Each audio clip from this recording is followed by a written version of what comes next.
વિદ્યાર્થી મિત્રો, આજના લેક્ચરમાં લુઈસ રચનાઓ સૌથી મહત્વનો ટોપિક છે. કેવી રીતના અણુનું લુઈસ રચના લખી શકાય, ખાસ સમજજો. હું આ પાઠની અંદર જે પણ ટોપિક ચલાવું છું એ બધા જ ટોપિક તમારે બુકની અંદરથી વાંચી અને તૈયાર કરવાના છે. પેમ્ફલેટ મળશે પછી આપણે તૈયાર કરીશું એવું રાખતા નહીં. જેમ જેમ ટોપિક ચાલતા જાય એ પ્રમાણે તમારે બુકની અંદર તૈયાર કરતા રહેવાનું. પેમ્ફલેટની અંદર પણ બુકનું જ લખાણ હશે, એની અંદર અલગ લખાણ હશે નહીં. એ પેમ્ફલેટની રાહ જોતા નહીં મિત્રો.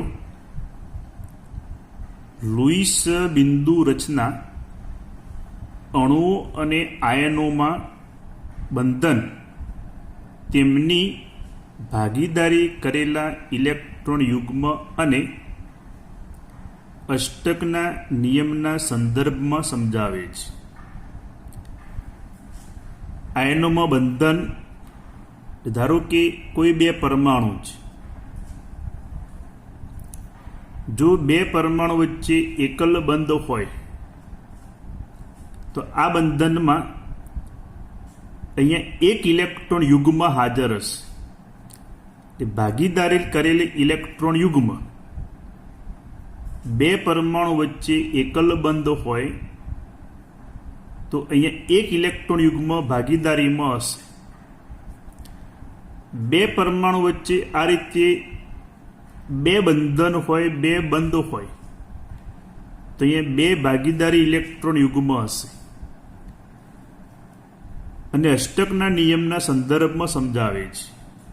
મતલબ લુઈસ રચના પ્રમાણે કોઈ પણ પરમાણુ આ રીતે જ્યારે બંધ બને ત્યારે હંમેશા એ પરમાણુ અષ્ટકના નિયમનું પાલન કરે છે. મતલબ એની સંયોજકતા કક્ષામાં અષ્ટક પૂર્ણ કરે છે. કેવી રીતના હું ડિટેલમાં અહીંયા સમજાવીશ. લુઈસ રચનાને આધારે અણુ અથવા આયનની સંપૂર્ણ વર્તણૂક સમજાવી શકાતી નથી. મતલબ એ અણુમાં બંધકોણ કેટલો હશે, એનો ભૌમિતિક આકાર કયો હશે, એની સમજૂતી આપી શકાતી નથી. પરંતુ મહદઅંશે અણુની રચના અને ગુણધર્મો સમજવામાં મદદરૂપ બને છે. અણુના ગુણધર્મો કેવા હશે, પ્રક્રિયા દરમિયાન કેટલા ઇલેક્ટ્રોન યુગ્મનું દાન કરશે અથવા સ્વીકારશે, એવા ગુણધર્મો સમજવાની અંદર મદદરૂપ બને છે. અણુનું લુઈસ બિંદુ નિરૂપણ કેવી રીતના કરી શકાય એના કેટલાક સોપાન, કેટલાક મુદ્દા છે. પહેલું, રચના લખવા માટે જરૂરી ઇલેક્ટ્રોનની સંખ્યા સંયોજાતા પરમાણુઓના સંયોજકતા ઇલેક્ટ્રોનનો ઉમેરો કરીને મેળવાય છે. મતલબ એ કોઈ પણ અણુમાં લુઈસ ઇલેક્ટ્રોનની સંખ્યા કેટલી હશે, તો એ અણુમાં જેમ કે આપણે ઉદાહરણ લઈએ CH4, તો CH4માં લુઈસ ઇલેક્ટ્રોનની સંખ્યા કેટલી, તો આપણે શું કરવાનું, તો આ અણુમાં જે પરમાણુ હોય એ પરમાણુને સંયોજકતા ઇલેક્ટ્રોનની સંખ્યા ગણવાની. તો કાર્બનમાં સંયોજકતા ઇલેક્ટ્રોન કેટલા, તો કાર્બનનો પરમાણુ ક્રમાંક 6 થાય 2 4 રચના લખાય કે નહીં, તો આ 4 એ સંયોજકતા ઇલેક્ટ્રોન થયા, તો 4. હાઇડ્રોજનનો પરમાણુ ક્રમાંક 1, તેની સંયોજકતા ઇલેક્ટ્રોન કેટલા થયા, 1.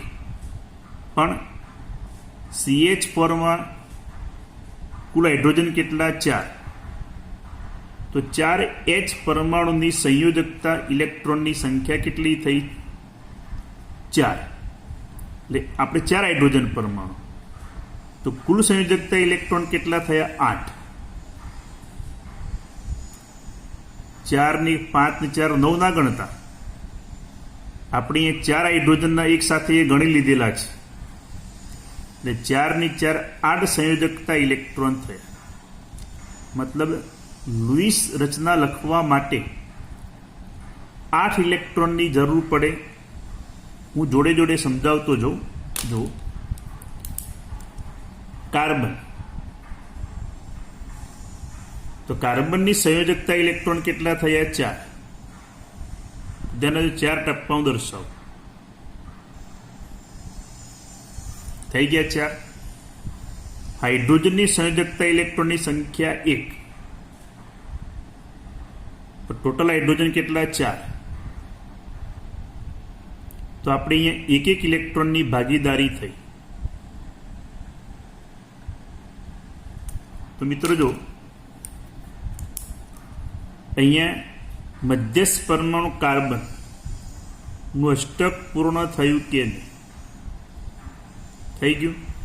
2 2 4 2 6 2 8. દરેક હાઇડ્રોજન રચના કોના જેવી થઈ? હિલિયમ જેવી. દરેક હાઇડ્રોજન ઇલેક્ટ્રોન રચના કોના જેવી થઈ? તો હિલિયમ જેવી નિષ્ક્રિય વાયુ જેવી રચના પ્રાપ્ત થઈ. તો આ થયું CH4 નું લુઈસ બિંદુ નિરૂપણ કહેવાય, લુઈસ રચના કહેવાય. ક્લિયર મિત્રો? બીજું સોપાન જોઈએ. ઋણ આયન માટે દરેક ઋણ ભારનો અર્થ એમ થાય કે એક ઇલેક્ટ્રોનનો ઉમેરો. ધારો કે આપણે CO3-2, તો CO3-2 માં લુઈસ ઇલેક્ટ્રોનની સંખ્યા કેટલી? તો અહીંયા આયનમાં કેટલા પરમાણુ? કાર્બન 1 અને 3 ઓક્સિજન. એના સંયોજકતા ઇલેક્ટ્રોનમાં ઋણ ભાર 2 છે, તો 2 ઇલેક્ટ્રોન આપણે ઉમેરવાના. જો કાર્બનની સંયોજકતા કક્ષામાં 4 ઇલેક્ટ્રોન, લુઈસ ઇલેક્ટ્રોન 4 થયા.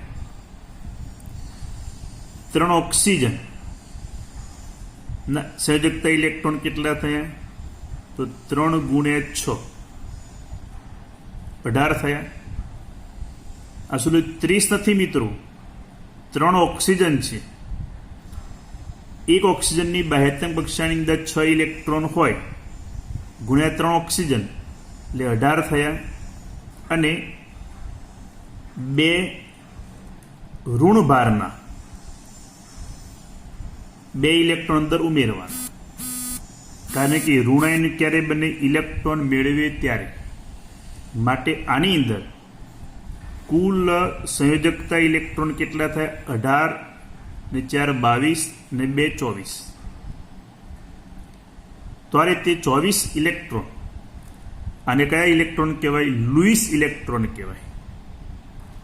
એના ઉપરથી આપણે CO3-2 નું લુઈસ બિંદુ નિરૂપણ હું તમને પાછળ સમજાવું છું. અત્યારે મેં માત્ર લુઈસ ઇલેક્ટ્રોનની સંખ્યા ગણી છે. ધારો કે આપણે બીજું ઉદાહરણ જોઈએ. NH4+, તો નાઇટ્રોજનની સંયોજકતા ઇલેક્ટ્રોન કેટલા થયા? નાઇટ્રોજનની બાહ્યતમ કક્ષામાં 5 ઇલેક્ટ્રોનો. કારણ કે નાઇટ્રોજનનો પરમાણુ ક્રમાંક થાય 7, રચના લખાય 2 5. 2 5. તો આ થયા એના કયા ઇલેક્ટ્રોન કહેવાય? સંયોજકતા ઇલેક્ટ્રોન કહેવાય. 4 હાઇડ્રોજનના સંયોજકતા ઇલેક્ટ્રોન કેટલા થયા? તો એક હાઇડ્રોજનમાં 1, 4 હાઇડ્રોજન એટલે કેટલા થયા? 4. અને ધનભાર નો ઇલેક્ટ્રોન આપણે શું કરવાનો? બાદ કરવાનો. કારણ કે ધન આયન બને ત્યારે હંમેશા ઇલેક્ટ્રોન ઘુમાવે. માટે આપણે એક ઇલેક્ટ્રોન બાદ કરી દીધો.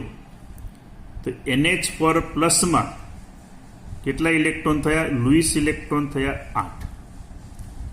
મેં તમને લુઈસ બંધારણ સમજાવતો નથી, ખાલી લુઈસ ઇલેક્ટ્રોનની સંખ્યાની આપણે ગણતરી કરી.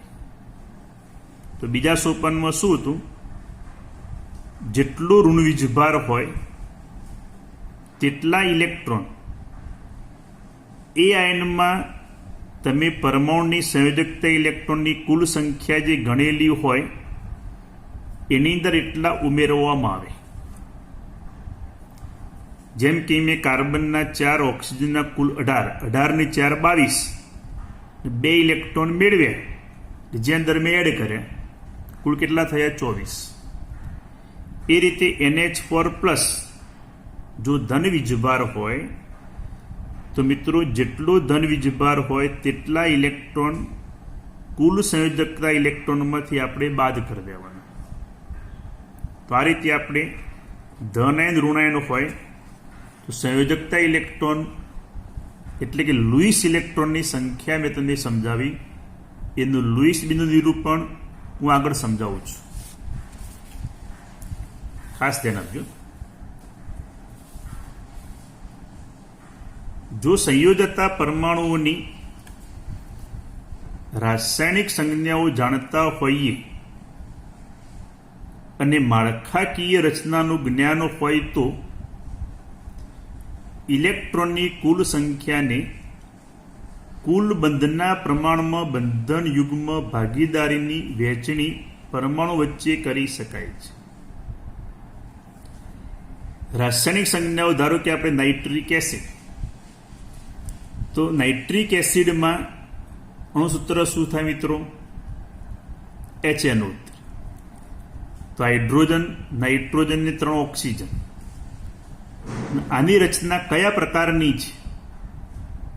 મતલબ 2 પરમાણુ વચ્ચે એકલ બંધ હશે, દ્વિબંધ હશે કે ત્રિબંધ હશે.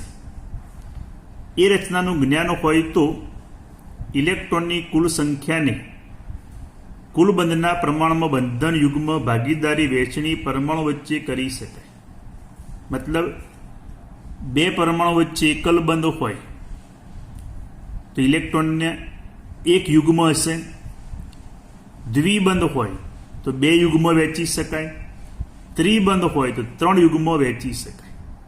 મતલબ એ કુલ બંધના પ્રમાણમાં બંધન યુગ્મ ભાગીદારીની વહેંચણી પરમાણુ વચ્ચે કરી શકાય.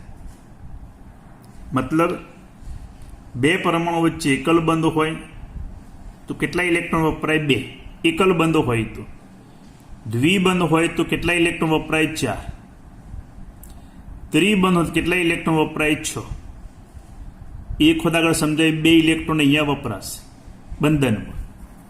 તો એ રીતે એની પરમાણુ વચ્ચે ઇલેક્ટ્રોનની યુગ્મની વહેંચણી કરી શકાય.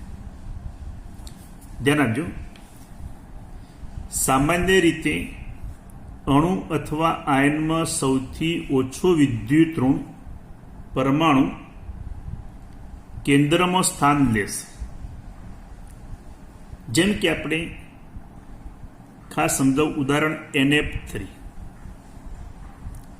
તો NF3માં વિદ્યુત ઋણ તત્વ કોને કહેવાય? જે આપણે ચેપ્ટર નંબર 3માં ભણી ગયા, જેની બંધના ઇલેક્ટ્રોન યુગ્મને પોતાની તરફ આકર્ષવાની ક્ષમતા વધુ હોય,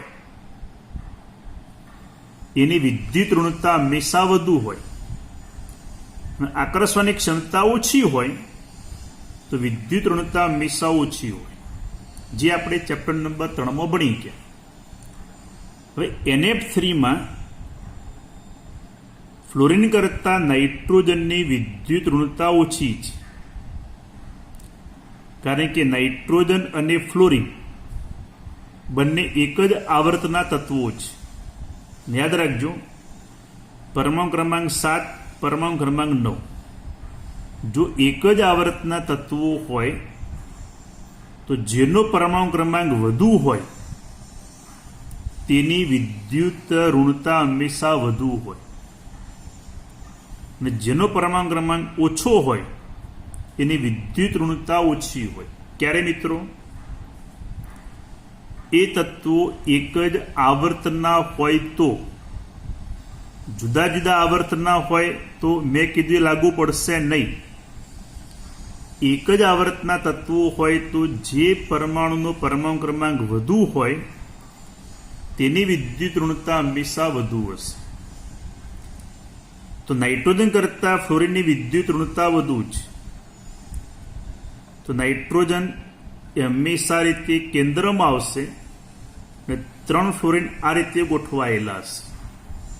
ખાસ ધ્યાન આપજો મિત્રો. હવે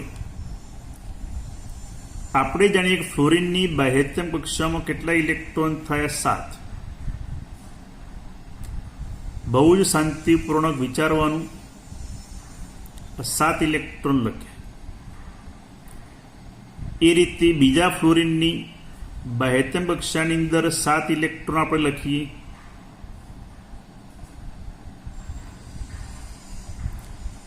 ત્રીજા ફ્લોરિનની બાહ્યતમ કક્ષામાં આપણે 7 ઇલેક્ટ્રોન લખ્યા. આપણે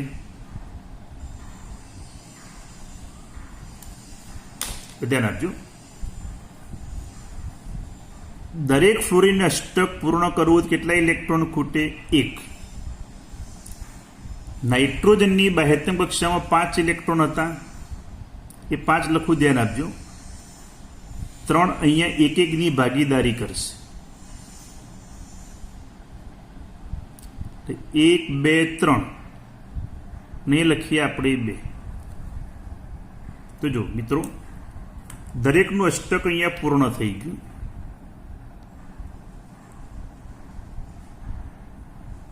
ફ્લોરિનનું અષ્ટક પૂર્ણ થઈ ગયું. બીજા ફ્લોરિનનું અષ્ટક પૂર્ણ થઈ ગયું. ત્રીજા ફ્લોરિનનું અષ્ટક પૂર્ણ થઈ ગયું.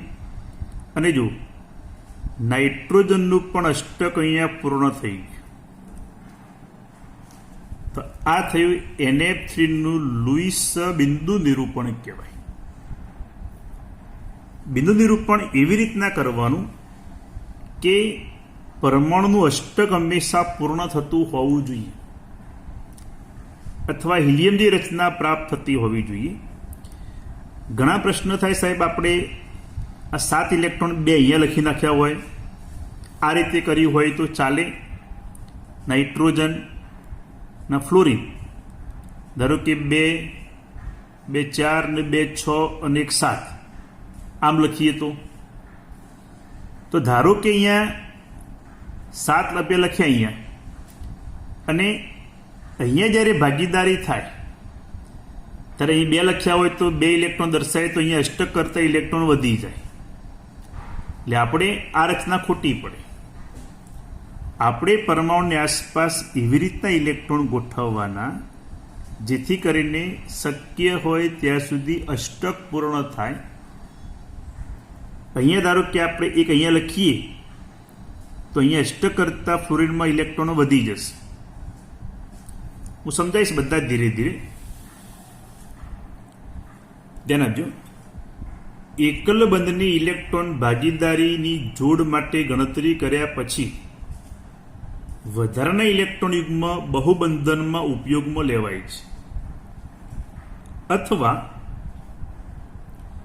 અબંધકાર ઇલેક્ટ્રોન યુગ્મ તરીકે રહે છે. મૂળ જરૂરિયાત એ છે કે બંધિત પરમાણુ ઇલેક્ટ્રોન અષ્ટક પ્રાપ્ત કરે. આ ખાસ મૂળ જરૂરિયાત કઈ? બંધિત ઇલેક્ટ્રોનનું અષ્ટક પ્રાપ્ત થાય. હું કેટલાક ઉદાહરણને સમજાવું, ખાસ ધ્યાન આપજો મિત્રો, બહુ જ સમજવા લાયક. ધારો કે આપણે O2, તો ઓક્સિજનની બાહ્યતમ કક્ષામાં કેટલા ઇલેક્ટ્રોન હોય મિત્રો? 6. 2 2 4 અને 2 6. એ રીતે બીજા ઓક્સિજનની બાહ્યતમ કક્ષાની અંદર 2 2 4 અને 2 6. ખાસ ધ્યાન આપજો. હવે જો વાક્ય એકલ બંધની ઇલેક્ટ્રોનની ભાગીદારીની જોડ માટે આપણે ગણતરી કરીએ. હવે બંને પરમાણુ વચ્ચે એક એક ઇલેક્ટ્રોનની ભાગીદારી થાય તો શું થાય મિત્રો? ધ્યાન આપજો. હું કેટલા લખું? ખાલી એક એક ઇલેક્ટ્રોનની ભાગીદારી કરું છું. બીજા ઓક્સિજનના પણ એક એક ઇલેક્ટ્રોનની ભાગીદારી થાય. નહીં લખી તો જો 1 2 3 4 5 6 7. તો જો મિત્રો,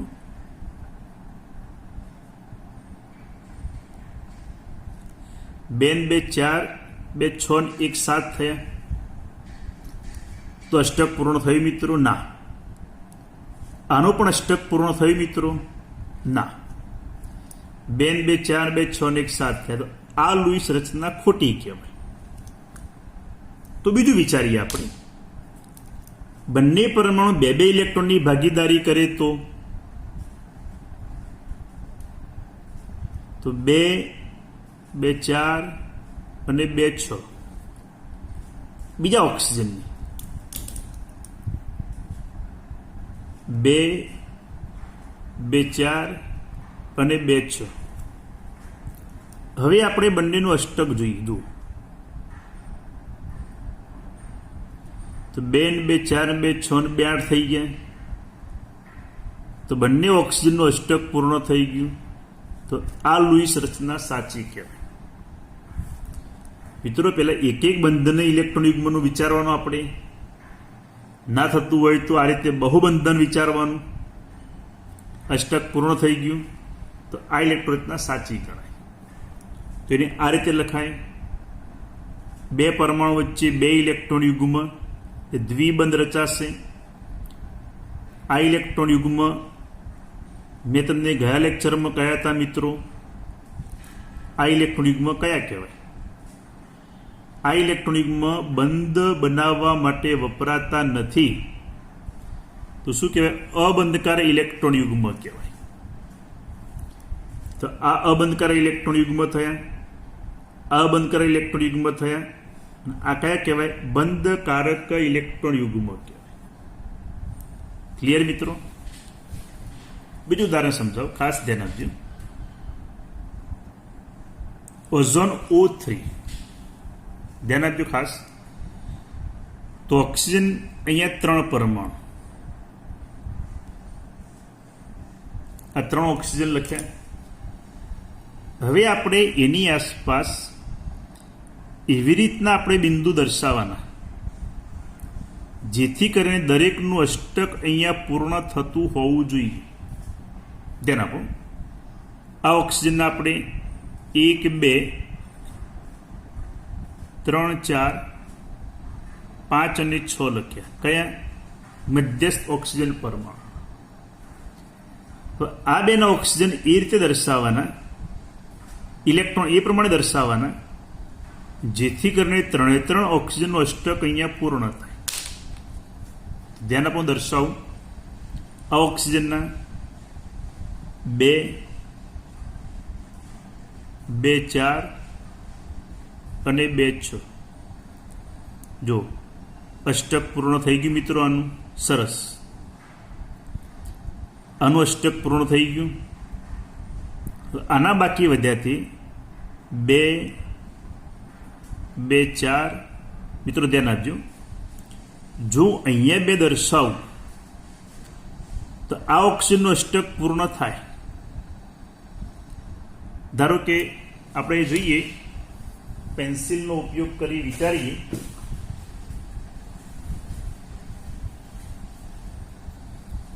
ધારો કે અહીંયા મેં 2 ઇલેક્ટ્રોન દર્શાવે તો શું થાય? જુઓ મિત્રો, આનું અષ્ટક પૂર્ણ થઈ ગયું. 2 2 4 2 6 2 8. આનું પૂર્ણ થઈ ગયું. પણ આ ઓક્સિજનનું શું થાય? 2 2 4 2 6 2 8 2 10 થઈ ગયા. માટે અહીંયા ઇલેક્ટ્રોન દર્શાવવાની જરૂર પડશે નહીં. એને આપણે દૂર કરી દઈએ.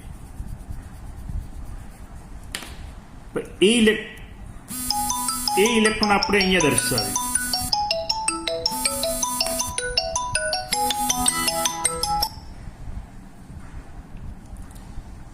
એ ઇલેક્ટ્રોન આપણે અહીંયા દર્શાવીએ.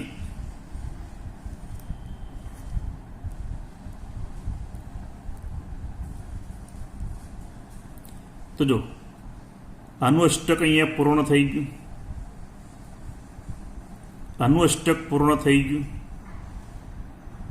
આ ઓક્સિજનનું પણ અષ્ટક જો પૂર્ણ થઈ ગયું.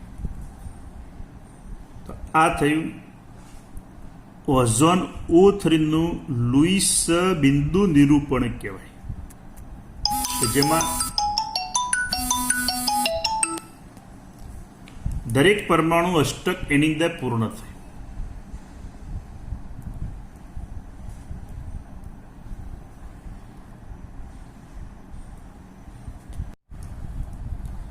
મિત્રો ઓઝોનના લુઈસ બિંદુ નિરૂપણમાં જો અહીંયા આપણે 3 ઓક્સિજન પરમાણુ અષ્ટક પૂર્ણ થઈ ગયું.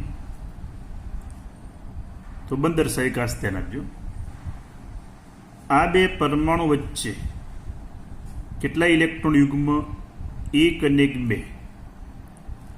તો એ બે પરમાણુ વચ્ચે દ્વિબંધ રચાશે. આ બે પરમાણુ વચ્ચે 1 ઇલેક્ટ્રોન યુગ્મ, તો આ રીતેમાં સિંગલ બંધ રચાશે.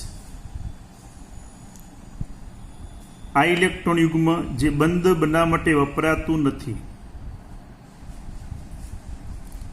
આ ઇલેક્ટ્રોન યુગ્મ બંધ બનાવવા માટે વપરાતું નથી.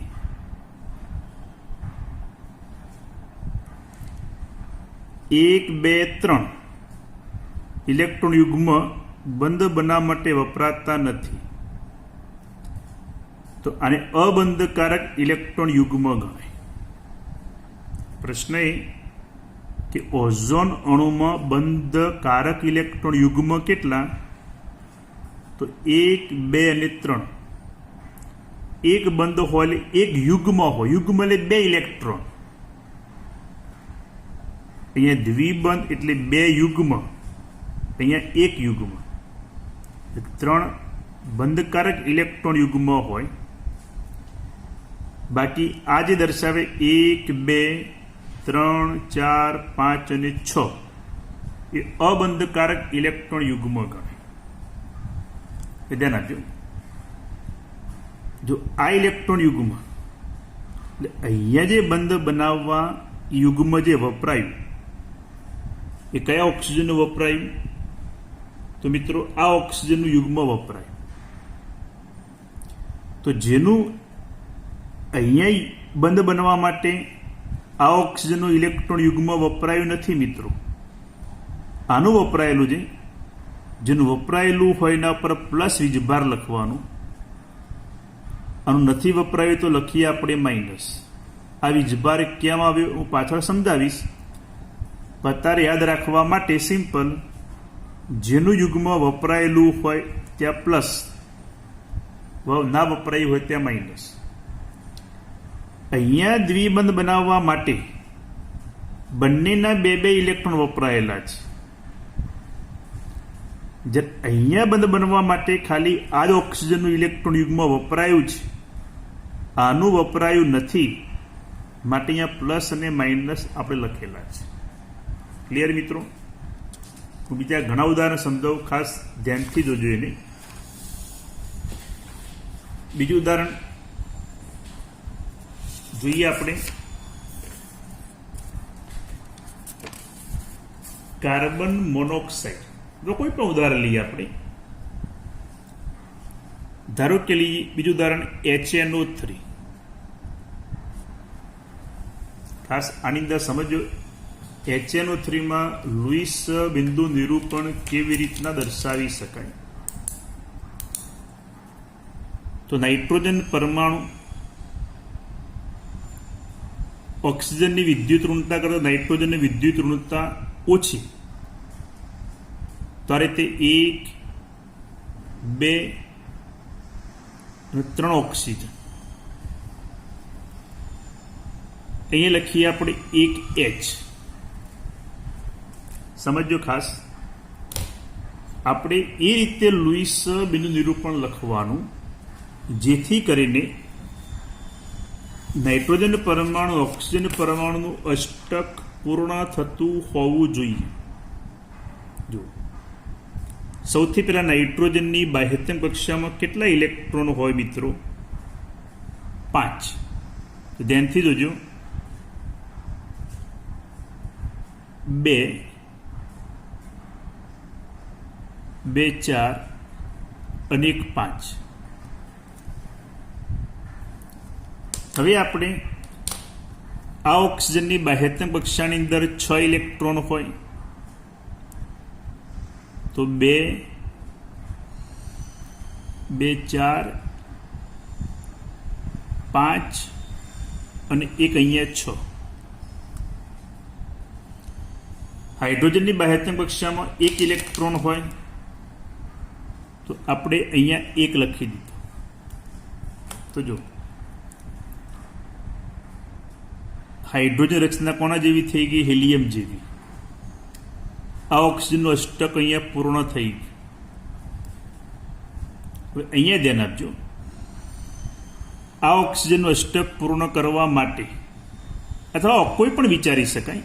ધારો કે આપણે અહીંયા વિચારીએ તો નાઇટ્રોજનને અષ્ટક પૂર્ણ કરવા માટે કેટલા ઇલેક્ટ્રોન ખૂટે?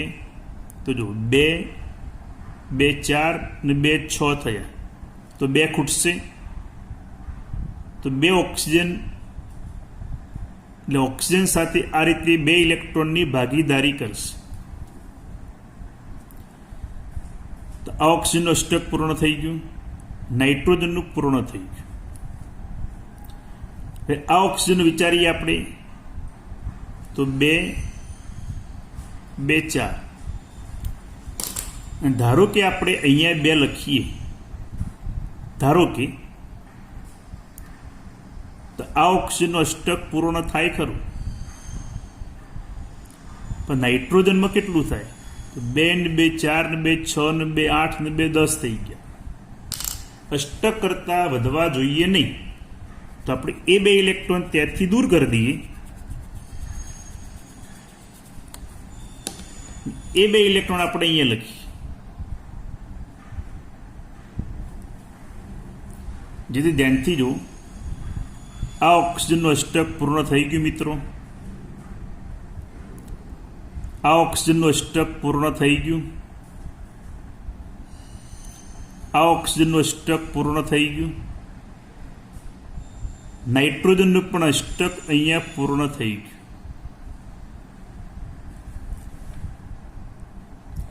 એટલે આપણે ઇલેક્ટ્રોન શરૂઆતમાં જ્યારે લુઈસ બિંદુ નિરૂપણ સમજતા હોય, લખતા હોઈએ, ત્યારે પેન્સિલનો ખાસ ઉપયોગ કરવાનો.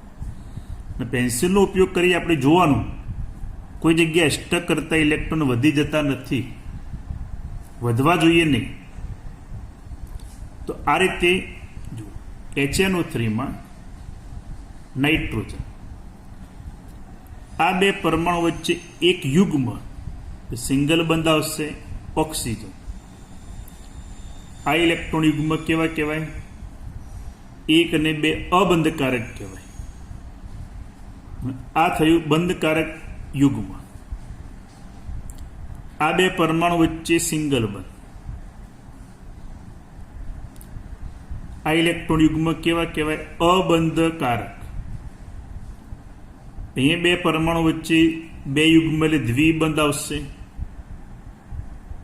આ થયા અબંધકારક ઇલેક્ટ્રોન યુગ્મ. તો આ થયું નાઇટ્રિક એસિડનું લુઈસ બિંદુ નિરૂપણ. ધ્યાન આપ, મેં આગળ સમજાવ્યું. અહીંયા જે બંધ બન્યો એ બંધ બનવા માટે ખાલી નાઇટ્રોજનનું યુગ્મ વપરાયું છે, નાઇટ્રોજનના ઇલેક્ટ્રોન વપરાયેલા છે. આ ઓક્સિજન વપરાયા નથી. જેનો વપરાયો હોય એના ઉપર પ્લસ, જે ન વપરાય એના પર શું આવશે? આ રીતે માઇનસ. તો આ થયું નાઇટ્રિક એસિડનું લુઈસ બિંદુ નિરૂપણ. જોઈએ આપણે CO3-2. તો કાર્બનની વિદ્યુત ઋણતા ઓછી, ખાસ ધ્યાન આપજો. એની અંદર એની આસપાસ આ રીતે 3 ઓક્સિજન, આ લખીએ આપણે 3 ઓક્સિજન. હવે કાર્બનની બાહ્યતમ કક્ષાની અંદર કેટલા ઇલેક્ટ્રોન હતા? 4. તો લખીએ આપણે જો 1, 2, 3 અને 4.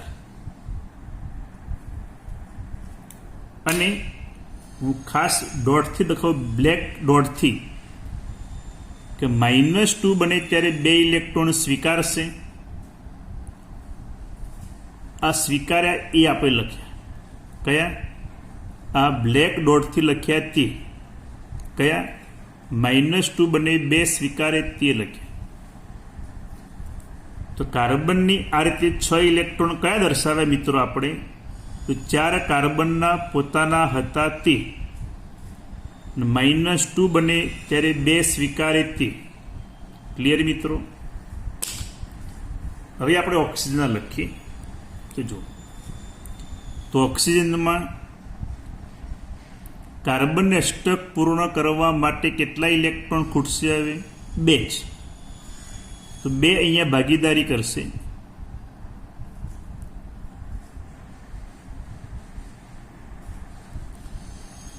બે ભાગીદારી થઈ ગઈ મિત્રો. અહીંયા પણ ભાગીદારી કરી શકે તો અહીંયા પણ ભાગીદારી કરી શકે. હવે આપણે આ ઓક્સિજનના તો 2 2 4 અને 2 6 તો આ રીતે આપણે લખ્યા.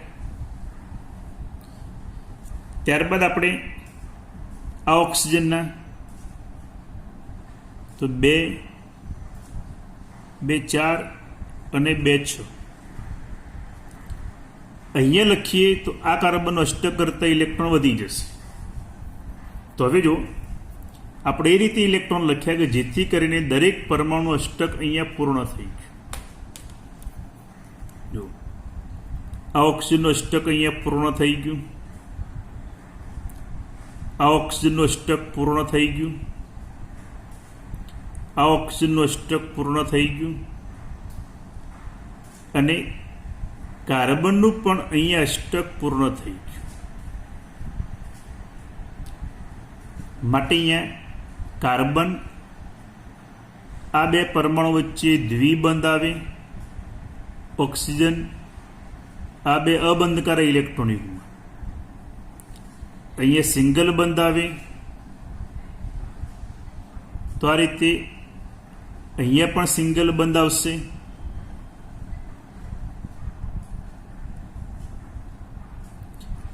અને અહીંયા આપણે લખીએ ઉપર -2 વીજભાર, -2 નું વીજભાર આપણે અહીંયા લખ્યું.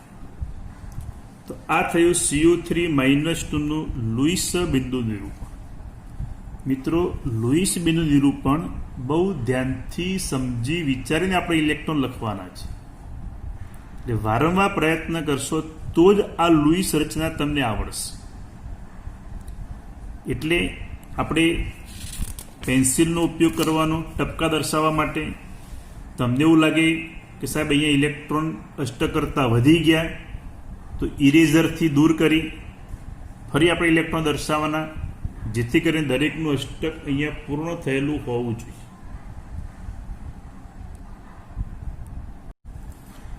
આપણે અન્ય ઉદાહરણ જોઈએ મિત્રો, NH4+. તો NH3 સાથે H+ સાઇન જોડાય, તેમાંથી NH4+ બને. તો હવે આપણે આ લખીએ આપણે નાઇટ્રોજન. એની બાહ્યતમ કક્ષામાં કેટલા ઇલેક્ટ્રોન? 5. તો 1 2 3 4 અને 5. ક્લિયર મિત્રો? હવે હાઇડ્રોજન જેની ઇલેક્ટ્રોન રચના થાય 1s1 થાય. એટલે દરેક હાઇડ્રોજનની બાહ્યતમ કક્ષામાં 1 ઇલેક્ટ્રોન છે, જે આપણે 3h અહીંયા લખીએ. 1 2 અને 3. આ જ્યારે H+ સાઇન જોડાય તો H+ રચના થાય 1s0. એટલે આ હાઇડ્રોજન પાસે એક પણ ઇલેક્ટ્રોન નથી, પણ આ નાઇટ્રોજનના ઇલેક્ટ્રોન અહીંયા H સાથે ભાગીદારી કરશે. તો જો નાઇટ્રોજનનું અષ્ટક પૂર્ણ થઈ ગયું. તો આ રીતે જે વીજભાર પ્રાપ્ત થાય કયો લખાય? અહીંયા પ્લસ, આ હાઇડ્રોજનનું પ્લસ. એટલે અહીંયા 3h જે રહ્યા એ નાઇટ્રોજન સાથે એક ઇલેક્ટ્રોનની ભાગીદારી કરશે. આ H કયો? તો આ H+ સાઇનનો H, જે આપણે પ્લસ વીજભાર અહીંયા લખેલો છે, કે એની પાસે એક પણ ઇલેક્ટ્રોન નથી, પણ નાઇટ્રોજનના આ ઇલેક્ટ્રોન યુગ્મ અહીંયા બંધ બનાવવા માટે વપરાશે. તો આ થયું NH4 નું લુઈસ બિંદુ નિરૂપણ ગણાય. ધ્યાન આપજો. NO2 માઇનસ, તો આની અંદર કુલ લુઈસ ઇલેક્ટ્રોન કેટલા? તો નાઇટ્રોજનના 5, 2 ઓક્સિજન જેના 6, -1 બને તો 1 ઇલેક્ટ્રોન એમાં દાખલ થાય. કુલ કેટલા થાય મિત્રો? 6 દુ 12, 5 17 અને 1 18. તો 18 ઇલેક્ટ્રોન થાય. ધ્યાન આપજો ખાસ. નાઇટ્રોજન જેની બાહ્યતમ કક્ષાની અંદર કેટલા ઇલેક્ટ્રોન હતા મિત્રો? 5. તો 2 2 4 અને 1 આ 5. ધ્યાન આપજો ખાસ. અહીંયા આ ઇલેક્ટ્રોન જે દર્શાવું લાલ, એ કયો? -1 બને ત્યારે ઇલેક્ટ્રોન દાખલ થાય, એ મેં લખેલો છે. ખબર પડી મિત્રો? ઓકે. હવે બાકી કેટલા? 2 ઓક્સિજન. આ લખ્યા મેં 2 ઓક્સિજન. આ થઈને માળખાકીય રચના ગણી શકાય, ONO.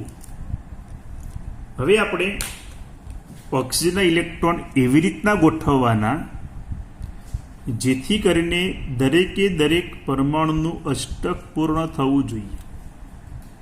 તો જો ઓક્સિજનના 6 ઇલેક્ટ્રોન, તો 2 2 4, અહીંયા 2 લખો તો અષ્ટક પૂર્ણ થઈ ગયું મિત્રો. નાઇટ્રોજનનું અષ્ટક પૂર્ણ થઈ ગયું. 2 2 4, 2 6 અને 2 8. બાકી વધ્યા ઓક્સિજનના, તો અહીંયા લખીએ 2 2 4. અહીંયા લખીએ તો શું થાય મિત્રો? ઓક્સિજનનો અષ્ટક પૂર્ણ થાય, પણ નાઇટ્રોજનમાં કેટલા ઇલેક્ટ્રોન થઈ જાય? 10. માટે ઇલેક્ટ્રોન આપણે અહીંયા દર્શાવીએ. સમજણ પડી મિત્રો? તો હવે આપણે આ ઓક્સિજન 1 2 3, અહીંયા 1 ઇલેક્ટ્રોન યુગ્મ, અહીંયા 1 અબંધકારી ઇલેક્ટ્રોન યુગ્મ, અહીંયા 2 યુગ્મ, એટલે દ્વિબંધ રચાશે. આ રીતે એનું લુઈસ બિંદુ નિરૂપણ ગણી શકાય. ઉપર વીજભાર થાય -1. ક્લિયર મિત્રો? એ રીતે આપણે કાર્બન મોનોક્સાઇડ, તો માળખાકીય બંધારણ થાય CO. હવે આપણે એવી રીતના લુઈસ રચના દર્શાવવાની જેથી કરીને અષ્ટક અહીંયા પૂર્ણ થાય દરેક કાર્બન અને ઓક્સિજન. તો કાર્બનની બાહ્યતમ કક્ષાની અંદર કુલ કેટલા ઇલેક્ટ્રોન છે મિત્રો? 4. તો 2 અહીંયા લખીએ, 2 અહીંયા લખીએ. ઓક્સિજનમાં, તો ઓક્સિજનમાં કુલ કેટલા? 6. પહેલા આપણે સિંગલ બંધ વિચારીએ. તો જો આ ઓક્સિજનનું અષ્ટક પૂર્ણ થઈ ગયું મિત્રો, પણ કાર્બનનું થયું નહીં, તો આ રચના કેવી કહેવાય? ખોટી. હવે આપણે એ રીતે વિચારીએ. બીજું બંધારણ જુઓ. કાર્બન 2, ધારો કે ઓક્સિજન અહીંયા વાપરીએ આપણે,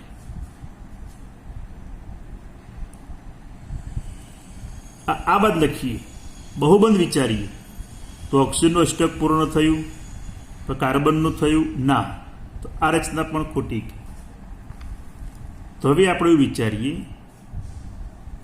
કાર્બન ઓક્સિજન ઇલેક્ટ્રોન યુગમાં આપણે અહીંયા એમના એમ રાખીએ. હવે આપણે ઓક્સિજનના વિચારીએ, તો ધ્યાન આપજો. આ ઇલેક્ટ્રોન યુગમાં કોનું? કાર્બન. ઓક્સિજનના તો 2 2 4 અને 2 6 થઈ ગયા મિત્રો. જો ઓક્સિજનનું અષ્ટક પૂર્ણ થઈ ગયું, કાર્બનનું અષ્ટક પૂર્ણ થઈ ગયું. તો આ રીતે કાર્બન ઓક્સિજન વચ્ચે શું આવશે? ત્રિબંધ આવશે. આ બે અબંધકારક ઇલેક્ટ્રોન યુગ્મ મળશે. તો આ રીતે બહુબંધન મતલબ એક કરતાં વધુ બંધ બે પરમાણુ વચ્ચે જોવા મળશે. એટલે આપણે પહેલા જો સિંગલ બંધ વિચાર્યું તો અષ્ટક પૂર્ણ ઓક્સિજનનું થયું પણ કાર્બનનું ના થયું. દ્વિબંધ વિચાર્યું તો ઓક્સિજનનું અષ્ટક પૂર્ણ થયું, કાર્બનનું ના થયું. ત્રિબંધ વિચારીએ તો બંને પરમાણુ અષ્ટક પૂર્ણ થઈ ગયું. તો આ લુઈસ રચના હંમેશા સાચી ગઈ. તો આ રીતે દરેક પરમાણુનું લુઈસ બિંદુ નિરૂપણ વિચારી શકાય. બહુ જ આટલા મેં ઉદાહરણ જે સમજાવ્યા, ઘરે શાંતિથી માઇન્ડ ફ્રેશ હોય ત્યારે જ આ લુઈસ રચના આપણે સમજવાની, કશું જ કરવાનું નથી. ખાલી આપણે સમજી વિચારી ઇલેક્ટ્રોનની ગોઠવણી એવી રીતના વિચારવાની જેથી કરીને દરેક પરમાણુનું અષ્ટક પૂર્ણ થાય. ઓકે મિત્રો.